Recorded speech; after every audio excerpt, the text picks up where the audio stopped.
in just about 24 hours from now, the full House of Representatives will vote whether to impeach the 45th President of the United States. If the articles pass, President Trump would become just the third president in U.S. history to be impeached. But before any of that, the House Rules Committee will meet at 11 a.m. Eastern this morning to set the terms for tomorrow's debate on the House floor over impeachment. The president is facing 2 charges, abuse of power and obstruction of Congress. It's all but certain both those articles will pass through the Democratic-held House tomorrow. But in the meantime, each party is working around the clock to prevent any defections in their ranks. CBS News chief congressional correspondent Nancy Cordes explains the impact this has had on Democrats representing Trump districts. I made this decision out of principle and out of a duty to protect and defend the Constitution. Michigan Democrat Alyssa Slotkin was met with cheers and boos after she announced she'll be voting yes. And I will stick to that regardless of what it does to me politically, because this is bigger than politics. Slotkin's district went for President Trump in 2016. She's one of a series of swing district Democrats who weighed this decision until the end. What the president did was wrong. I'm the one who swore an oath to the Constitution to defend it. Minnesota's Colin Peterson is one of at least 2 Democrats expected to vote no. Well, the president has not committed a crime. After the House vote, all eyes will turn to the Senate. Trials have witnesses, where Democrats are pushing to hear from 4 witnesses who did not testify before the House, including Acting Chief of Staff Mick Mulvaney and former National Security Advisor John Bolton. There is no reason on God's green earth why they shouldn't be called and testify unless you're afraid of what they might say. The White House is pushing back. Our White House counsel made very clear that he looks at the entire process as unconstitutional, illegitimate, and ill-conceived. In the Clinton impeachment trial, 3 witnesses testified, and it was hotly debated then, too. You are degrading this process. Back in 1999, you did not support hearing from new witnesses in the Senate trial. Why do you feel differently this time around? The witnesses in 1999 had already given grand jury testimony. We knew what they were to say. The 4 witnesses we've called have not been heard from.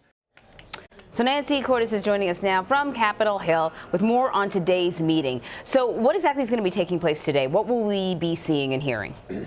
So the House Rules Committee is meeting a little later on this morning. This is standard. Anytime they are going to be voting on a bill on the House floor, the Rules Committee has to meet first to establish the rules for that debate and that vote. So the committee will be meeting this morning, Democrats and Republicans, to vote on how long the debate is going to last on the House floor. Typically, you might see a debate of an hour or 2. I suspect that on an issue this momentous, we'll probably see a little more time allotted for debate because a lot of members are going to want to make their points for posterity. And then they will set out the rules surrounding the vote, and we'll have a better sense of what time exactly the vote will take place tomorrow. So, Nancy, I want to ask about Democratic New Jersey Congressman Jeff Van Drew, who's been a pretty outspoken opponent against opening an impeachment inquiry and is now reportedly planning to switch parties. So late last night, the president praised him on Twitter. Let's put up this tweet. He wrote, "Congressman Jeff Van Drew is very popular in our great and very united Republican Party. It was a tribute to him that he was able to win his heavily Republican district as a Democrat. People like that are not easily replaceable." Explain to our viewers what party he's voting with tomorrow and the political strategy behind all this.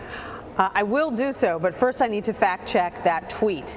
It is true that Republicans are thrilled that there is a Democrat who is so opposed to impeachment that he is planning to actually switch parties over that. They love it. They say it is proof positive that that opposition to impeachment is bipartisan while support for it is partisan. However, the notion that the party loves Jeff Van Drew and and is going to welcome him with open arms and keep him in office in November. That is an open question because on most other issues, Drew has voted in line with Democrats. He endorsed Cory Booker for president. And so on most other issues, his views do not line up with the views of the Republican Party. And if he does switch to the GOP, he's likely to face a tough GOP primary in November from someone who is probably to the right of him. Now, what party is he going to vote in this week? That is hard to say because we know that he is probably going to switch parties at some point this week. We don't know if he will do so before the impeachment vote or after the impeachment vote. If he wants to officially switch parties before the impeachment vote, time is running out. So it looks more likely he'll hold off, but we simply don't know right now. And I guess we can take it for granted that Republicans are going to be backing the president. We don't expect any Republican defections. But I wonder what senators are pondering as they sort of look towards this trial, because, you know, the president, we've seen the polls, though the polls have kind of shifted here and there. They're kind of split down the middle about this impeachment or whether or not people really think he did something wrong. Right, and it is so hard to say right now because there are going to be a lot of little votes in the Senate before we get to the big vote on whether to acquit him or remove him from office. The Senate process works so differently.